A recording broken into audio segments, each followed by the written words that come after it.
Hello बच्चों, I am भगवान साय गोरा और आप जुड़ चुके हैं सेंट टेस्टिंग ग्रुप के यूट्यूब चैनल पर। इस दिन लास्ट क्लास में हम बात कर रहे थे कि किस तरीके से हम एक जो एक्सप्रेशन हो उसके गुणनखंड कर सकते हैं। ठीक है, उसका गुणनखंडन कर सकते हैं, उसको अलग अलग फैक्टर्स में हम डिवाइड कर सकते हैं। ठीक है, किस तरीके से कर सकते हैं? एक था हमारे पास मध्यपद विभक्त प्रमेय और दूसरा था हमारे पास गुणनखंडन प्रमेय।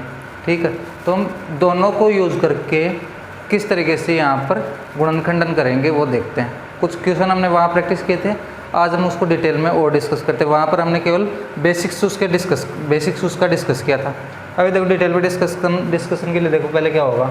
यहाँ पर देखो क्या लिखा हुआ है, 6x² + 17x + 5। Clear? 6x² + 17x + 5। अब हमें इसके फैक्टर्स करने हैं, तो पहले हम कौन सा मेथड यूज़ करते हैं? मध्य पद को विभक्त करके ये वाला मेथड पहले यूज़ कर लेते हैं यहाँ पर। ठीक है, वो आपको जैसे क्वेश्चन दिया जाएगा तो मैक्सिमम चांस होगा कि आपको सिर्फ एक ही मेथड यूज़ करना होगा यहाँ पर, और वो भी हो सकता है कि आप पर छोड़ दिया जाए कि आप कौन सा मेथड इनमें से यूज़ करना चाहते हो। हमारे पास दो मेथड है, एक है मध्य पद को विभक्त करके, दूसरा है गुणनखंड प्रमेय। ठीक, तो आपको उस केस में आपको खुद को डिसाइड करना होगा कि आप कौन से मेथड से इसको इजीली सोल्व कर सकते हो। ठीक है, अभी आपको इस क्वेश्चन में तो ऑलरेडी गिवन है कि आपको दोनों ही मेथड यूज़ करने हैं और फिर इसको सोल्व करना है। तो देखो यहाँ पर जब हम मध्य पद विभक्त वाले प्रमेय यूज़ कर रहे हैं या मध्य पद को विभक्त कर रहे हैं,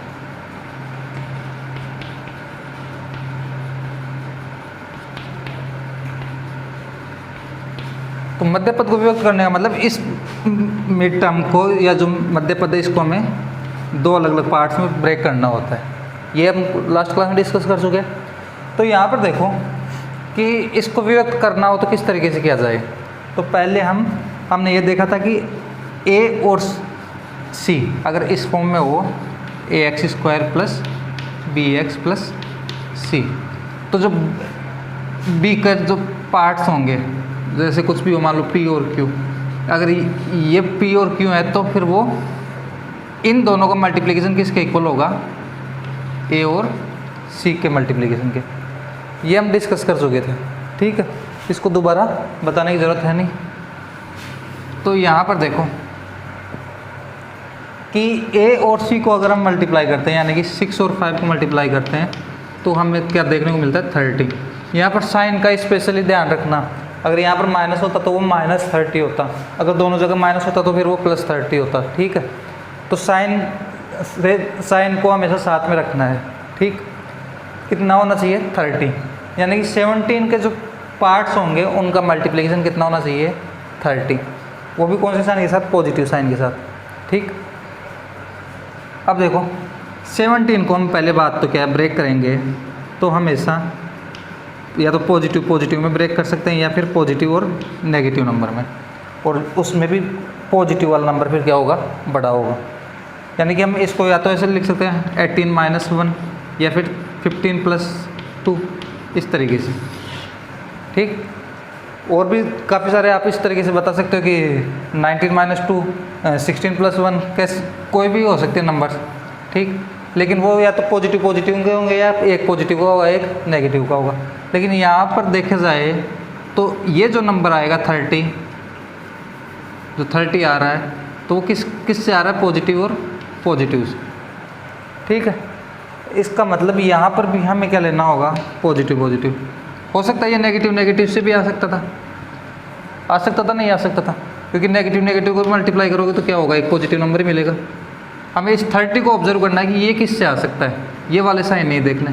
तो यहाँ पर जो 30 है, अगर पॉजिटिव साइन का है तो ये या तो पॉजिटिव से आया होगा या नेगेटिव के मल्टीप्लिकेशन से आया होगा। ठीक है, तो अब देखो कॉमन कौन सा है दोनों में? पॉजिटिव वाला यहाँ भी है, पॉजिटिव यहाँ भी है, यहाँ पॉजिटिव नेगेटिव, यहाँ नेगेटिव है, तो ये तो नहीं होगा। तो हमें केवल पॉजिटिव वाला जो फॉर्मेट है वो यूज़ करना है। यानी कि पॉजिटिव का मतलब क्या हो गया कि 17 को हम 16 + 1 लिख सकते हैं या फिर 15 + 2। अब देखो 16 + 1 को जब हम मल्टीप्लाई करेंगे तो 16 और 1 को मल्टीप्लाई करेंगे तो 16 मिलता है, 15 और 2 को मल्टीप्लाई करने पर 30 मिलता है। और हमें चाहिए क्या 30 चाहिए, तो हम इसको 15 + 2 में ब्रेक करेंगे। किस में ब्रेक करेंगे? 15 + 2 में।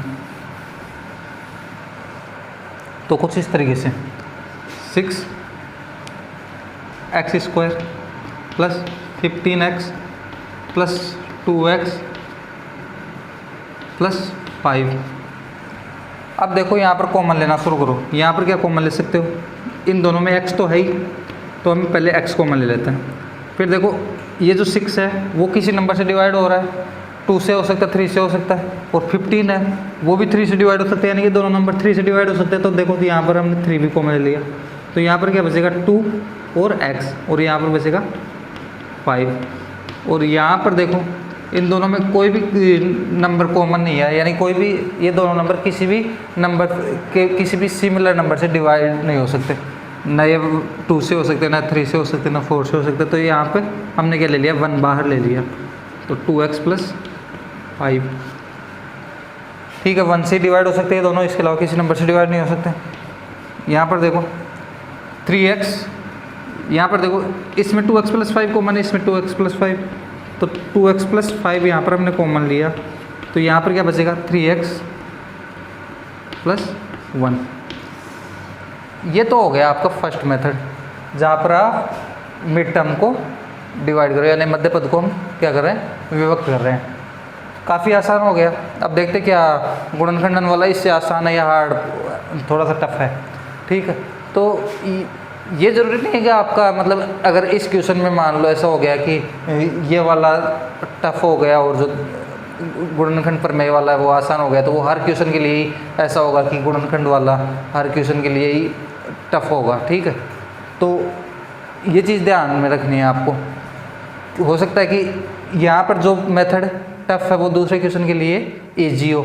ठीक है, तो और वहाँ पे आप पूछोगे कि फिर सर हमें पता कैसे चले, तो वो आपको थोड़ा सा प्रैक्टिस से मालूम चलेगा। जैसे जैसे आप काफ़ी सारे क्वेश्चन सोल्व कर लोगे, उसके बाद में आप इमेजिन करने लग जाओगे कि हम यहाँ पर कौन सा मेथड यूज़ करें जिससे हम इसको ईजिली सोल्व कर पाए। ठीक है, तो अभी आप चाहो तो इसको वीडियो को पॉज करके इसको नोट कर लेना। अब मैं यहाँ पर गुणनखंड प्रमेय वाला तरीका लिख रहा हूँ, देखो।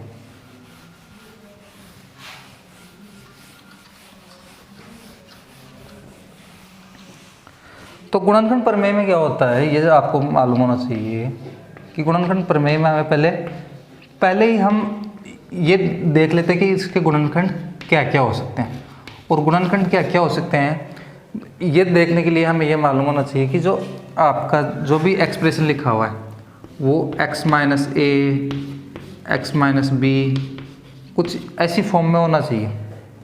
ठीक है, x - a, x - b, इससे क्या बनता है हमारे पास x², फिर माइनस यहाँ पर x a + b + ab।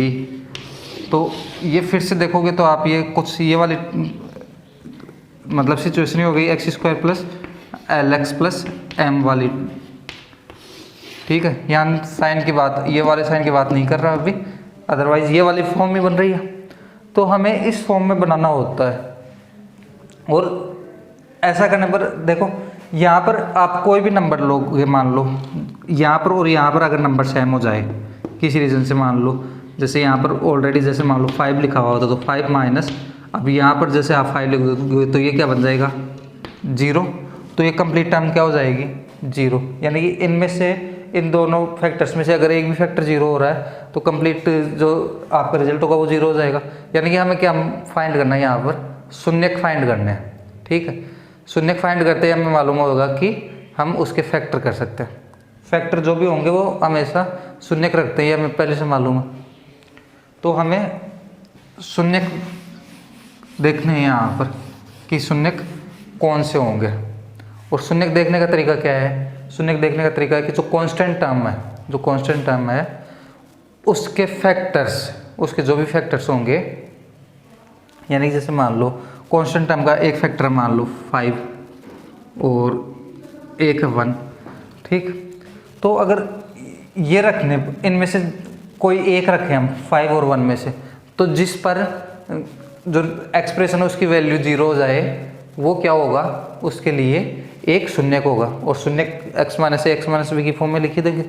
थोड़ा सा एक बार क्वेश्चन करेंगे तो और आपको क्लियर होंगी चीज़ें। तो यहाँ पर देखो 6x² प्लस 17x प्लस 5। तो अब ये देखो आप कि ये अभी x² plus LX plus m वाली फॉर्म में नहीं है, यानी कि अभी x के साथ यहाँ पर कोफिशिएंट है। तो इस कोफिशिएंट यानी कि एक गुणांक है, गुणांक को हम बाहर ले लेंगे तो यहाँ पर तो देखो x² बन जाएगा, लेकिन अभी यहाँ पर क्या होगा 17/6x, क्योंकि ये नंबर तो 6 से डिवाइड हो रहा है, लेकिन ये नंबर 6 से डिवाइड नहीं हो रहा, तो इस 6 को ऐसे कैसे लिख देंगे, फिर प्लस 5/6। अब जैसे आप इसको वापस अंदर मल्टीप्लाई करोगे आपको ये रिजल्ट मिल जाएगा। ठीक है, तो हमने इसको इस फॉर्म में बदल लिया। अब हमें मतलब है इसके अंदर वाले जो टर्म लिखी हुई है, जो अंदर एक्सप्रेशन लिखा हुआ है उससे, ये बाहर वाले से भी मतलब नहीं है, आएगा तो सही है काम में, लेकिन अब ये x² plus LX plus m वाली फॉर्म ये वाली है, तो हम इसके ऊपर चलेंगे। ठीक है, कि इसको किस तरीके से सोल्व करें। अब देखो यहाँ पर कांस्टेंट टर्म क्या है 5/6। अभी मैंने बात की थी यहाँ पे कि जैसे a² plus x² minus a plus b x plus a b, ये वाली चीज़ देखी थी हमने, यानी कि ये जो कांस्टेंट टर्म है, ठीक है, ये आया कहाँ से, पहले तो ये देखो ये ऐसा आया था x माइनस ए एक्स माइनस बी। तो ये जो शून्यक थे इनके गुणनफल से क्या मिल रहा है ए बी, यानी कि ये जो कांस्टेंट टर्म है 5/6 ये क्या होगी, शून्यक के गुणनफल के इक्वल होगी। ठीक, तो शून्यक के गुणनफल किस तरीके से हो सकते हैं, शून्यक के जो गुणनफल है गुणनखंड है वो किस तरीके से हो सकते हैं, 5/6 इसके गुणनखंड किस तरीके से हो सकते हैं, यानी कि कौन कौन से नंबर से इसको डिवाइड किया जा सकता है। तो देखो एक तो होता है 1 से किसी भी नंबर को आप हमेशा डिवाइड कर सकते हो, तो क्या होगा 1। ठीक है, अब 1 को डिवाइड करोगे तो कितना आएगा 5/6, यानी कि आप 1 और 5/6 को मल्टीप्लाई करोगे तभी तो आपको 5/6 मिलेगा।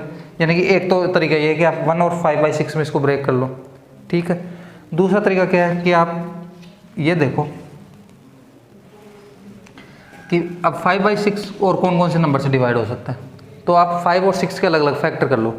जैसे 5 आपका है वो 1 से डिवाइड हो सकता है और 5 से डिवाइड हो सकता है।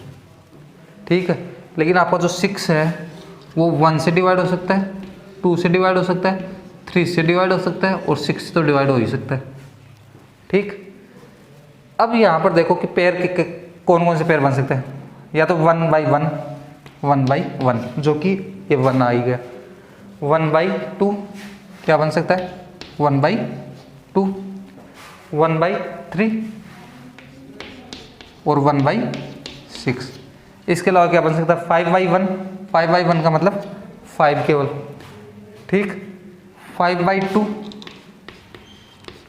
5/3 और 5/6, 5/6 ये रहा। ठीक, तो यहाँ पर क्या क्या पेयर बन रहे हैं 1, 1/2, यहाँ पर कौन कौन से नंबर बन रहे हैं इनको इधर लिख लेता हूँ एक बार। 5/6 के जो फैक्टर्स होंगे वो क्या क्या होंगे 1, 1/2, 1/3, 1/6, फिर उसके बाद 5/6 और इस तरीके से चलो। तो आप यानी कि यहाँ पर भी बात करें हम तो इनको एक इंक्रीजिंग फॉर्म में लिख लेते हैं, चाहे जैसे लिखो आप, हमें तो उससे मतलब है ही नहीं। अभी 1, इनमें सबसे छोटा नंबर कौन सा होगा, इनमें सबसे छोटा नंबर होगा 1/6, तो 1/6, 1/3, 1/2, फिर 1, उसके बाद 5/6, 5/3, 5/2 2 और उसके बाद 5। ऐसा लिखने का एक बेनिफिट मिलेगा अभी हमें आगे एक इंक्रीजिंग ऑर्डर में लिखने का, क्योंकि देखो अब ये देखो कि 1/6 को आप 5 से मल्टीप्लाई करो तो आपको क्या मिलता है 5/6, ठीक है। तो 5/6 है, आ ही रहा है। अब यहाँ पर अगर आप प्लस करोगे तो यहाँ पर भी आपको प्लस का नंबर लेना पड़ेगा, लेकिन अगर आप यहाँ माइनस करते हो तो आपको यहाँ भी माइनस का नंबर लेना पड़ेगा। ऐसा इसलिए होगा कि माइनस माइनस मिलकर वापस ही हो जाएंगे प्लस। तो इसका मतलब आप प्लस और माइनस दोनों टाइप के नंबर यहाँ पर इंक्लूड कर सकते हो। ये हो सकता है वो +1/6 और वो 5 का मल्टीपल हो, या फिर -1/6 और -5 का मल्टीपल हो। अब हमें इनमें से देखना होगा कि कौन से का है, ठीक है। अब यहाँ पर आपको एक चीज़ देखने को मिलेगी कि 1/6 को आप 5 से मल्टीप्लाई करोगे तो 5/6 मिलेगा, 1/3 को 5/2 से मल्टीप्लाई करोगे तो 5/6 मिलेगा, फिर 1/2 को 5/3 से मल्टीप्लाई करोगे तो 5/6 मिलेगा। यानी कि हमने अगर इसको चेक कर लिया तो फिर हमें मालूम रहेगा कि जो आएगा वो कौन सा आएगा, ये वाला। अगर इसको चेक कर लिया तो फिर मालूम रहेगा ये वाला आएगा, इसको चेक कर लिया तो हमें मालूम रहेगा कि इसके साथ ये वाला पेयर आएगा, ठीक है। तो अब यहाँ पर हम चेक करना शुरू करते हैं। अब यहाँ पर हम चेक करना शुरू करते हैं कि इनमें से कौन सा इसका शून्यक होगा, क्योंकि होगा इन्हीं में से, लेकिन कौन सा होगा वो देखना है। तो वो देखने के लिए पहले हमने देखो 6 क्या रखें 1/6, क्या रखेंगे यहाँ पर 1/6। तो 1/6 रखेंगे तो देखो ये क्या बनेगा 1/, अभी इस 6 को भूल ही जाओ, अभी हमें केवल चेक करना किसको है, इसके अंदर को, अंदर वाले को। तो 1/36 प्लस 17/6 इंटू 1/6 यानी 17/36 और प्लस 5/6। तो ये कभी जीरो हो सकता है क्या? अगर सारे ही पॉजिटिव नंबर है तो ये जुड़कर एक बड़ा नंबर ही बनेगा इनसे, ठीक है। ये जीरो तो नहीं हो सकता क्योंकि यहाँ पर कोई भी सब्ट्रैक्ट नहीं हो रहा, तो 1/6 तो नहीं आएगा, ठीक है। तो हम -1/6 रख के देखें। तो जैसे हम -1/6 रखते हैं तो देखो 1/36 माइनस 17/36 और यहाँ पर बन जाएगा प्लस 5/6 है, और इसको 1/6 अगर दोनों तो ऊपर नीचे 6 से मल्टीप्लाई कर दे तो 25/36 बनेगा, ठीक है। तो हमें ये ध्यान है कि 1 - 17 कितना होगा माइनस का 16 और प्लस 25। ये कभी भी जीरो के इक्वल हो सकता है क्या? नहीं हो सकता। तो ये वाला भी, ये वाला तो नहीं आएगा, +1/6 और -1/6 ये नहीं आएगा, इसका मतलब ये वाला भी नहीं आएगा, ठीक है। क्लियर? अब देखो 1/3 रखते हैं, क्या रखते हैं 1/3। तो 1/3 जैसे रखेंगे तो देखो ये क्या बनेगा 1/9 प्लस 17/18। तो आप प्लस वाला तो रखो ही मत, +1/3, क्योंकि वो प्लस प्लस होंगे सारे तो वो जीरो तो कभी होगा ही नहीं। तो आप माइनस वाला ही देखो, माइनस वाला देखेंगे तो यहाँ पर क्या आएगा माइनस और फिर प्लस 5/6। इसको जब आप सोल्व करने बैठोगे तो देखो क्या होगा 1/9 माइनस, या इसको ऐसे कर दो 2 से मल्टीप्लाई कर दो ऊपर नीचे, तो क्या होगा 2/18 माइनस 17/18 प्लस, अब इसको 3 से मल्टीप्लाई कर दो तो 15 बन जाएगा, तो 15/18। अब यहाँ पर आपको नज़र आना चाहिए कि देखो क्या बनेगा 2 - 17 प्लस 15 डिवाइडेड बाई 18। तो ये क्या बनेगा 80, देखो 15 और 2 17 माइनस 17/18। तो ये क्या बन गया 0, ये क्या बन गया 0। तो आप इधर लिख भी सकते हो P 1/3, वो भी कौन सा P -1/3 इज इक्वल्स टू, यहाँ 6 लिख सकते हो, इसके बाहर मल्टीप्लिकेशन में भी आप चाहो तो 6 लिख सकते हो, इसके बाहर भी 6 लिख सकते हो, और इसके बाहर भी आप 6 लिख सकते हो, 17 minus 17 divided by 18 equals to 0।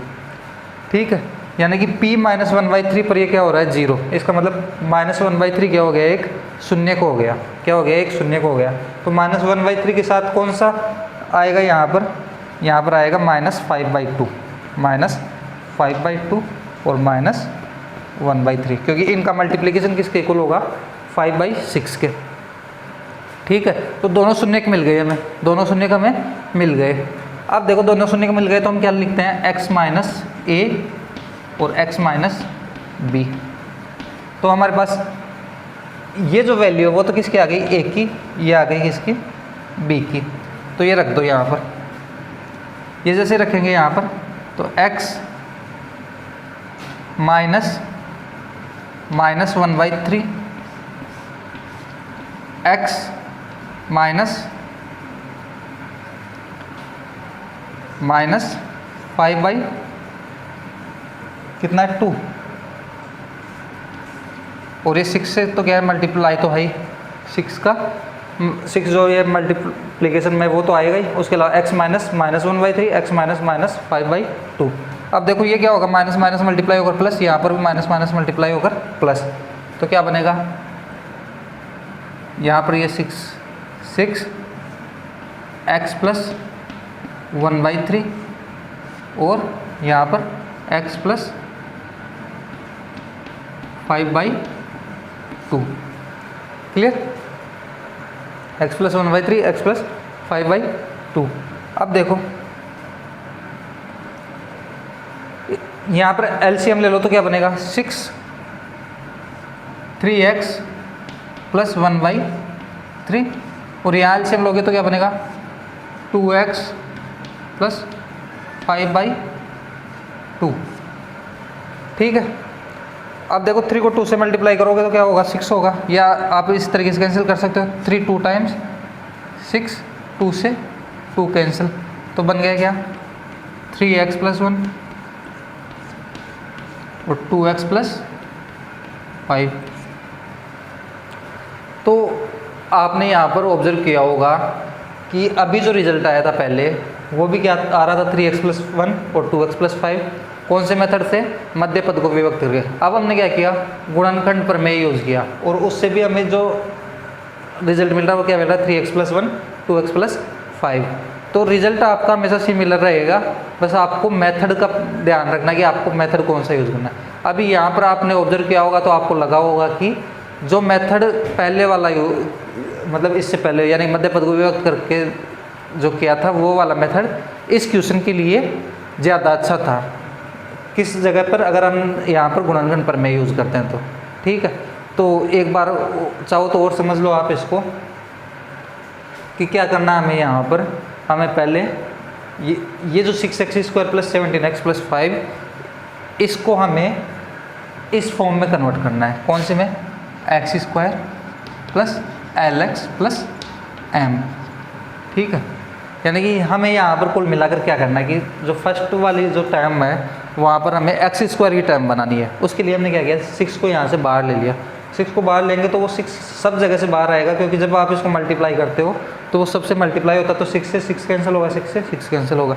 तो यहाँ पर 6 क्यों आया ये आपको समझ में आ जाना चाहिए।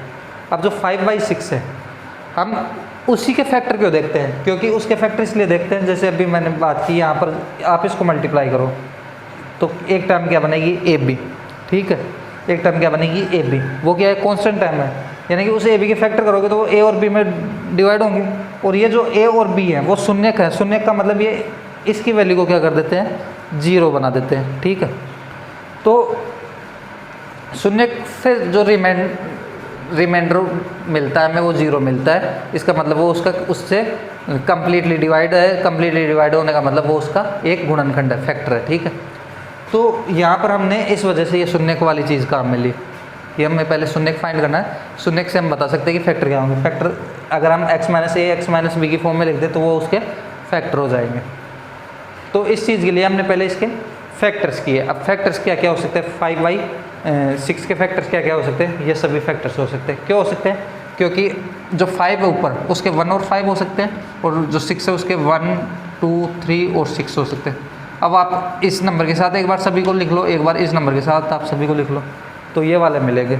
अब हमने इनको एक असेंडिंग ऑर्डर में लिख दिया यहाँ पर कि सबसे छोटा नंबर होगा वो +1/6 होगा, फिर +1/3, +1/2 1, फिर यहाँ पर ये जो 1 है वो वैसे 5/6 से भी ग्रेटर होता है। चाहो तो आप ये जो 1 है इस 1 को कहाँ लिख सकते हो, आप यहाँ पर लिख सकते हो।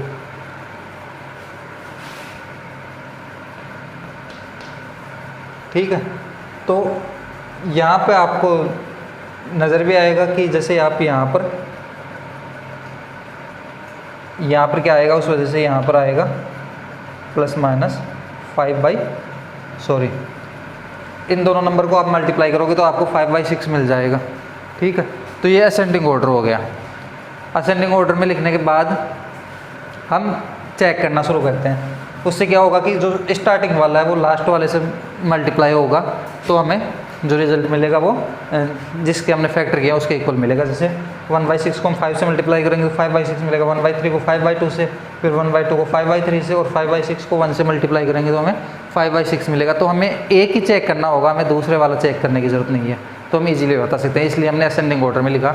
आप नहीं भी लिखोगे तो आप वैसे इमेजिन कर लो कि किसके साथ मल्टीप्लिकेशन से 5/6 बन रहा है। ठीक है, अब वहाँ पर हमें मालूम है कि प्लस वाला नंबर जब भी रखेंगे हम तो सभी जगह पहले से प्लस है, तो एक बड़ा नंबर ही मिलेगा हमें 0 से, क्योंकि सभी नंबर ऐड होंगे तो कोई नंबर मिलेगा ही हमें। लेकिन अगर इनमें से कोई एक टर्म सब्ट्रैक्ट हो रही है तो हम क्या कर देंगे, हम यहाँ पर जैसे नेगेटिव वाला साइन लेंगे तो किसी एक टर्म को वो क्या करेगा, सब्ट्रैक्ट करेगा। तो फिर हम रिजल्ट चेक करेंगे। पहले हमने किस पर किया, -1/6 पर किया, फिर हमने -1/3 पर किया, तो -1/3 पर कुछ ऐसा रिजल्ट मिला हमने जहाँ पे हमें 0 मिल गया। इसका मतलब ये इसका एक फैक्टर है, ये इसका एक शून्यक है, और शून्यक है तो दूसरा शून्यक क्या होगा, अगर हमें 1 मालूम है तो हम दूसरा बता सकते हैं। अगर 1/3 है तो दूसरा क्या होगा 5/2, और वो भी नेगेटिव साइन के साथ। फिर हमने जो हमारा प्रॉपर मेथड है कि ये 6 तो ये 6 है ही, और इसके factor x - a x - b की फॉर्म में होंगे, वो वाली वैल्यू हमने यहाँ रखी, और उनको जब सोल्व किया तो हमें 3x + 1 और 2x + 5 मिल गए। ठीक है, तो अभी मैंने आज के लेक्चर में सिर्फ एक ही क्वेश्चन सोल्व करवाया है। ठीक, लेकिन उसको डिटेलिंग में सोल्व करवाया। सभी क्वेश्चन जो आगे इस एक्सरसाइज में है उनमें आपको यही पैटर्न फॉलो करना है।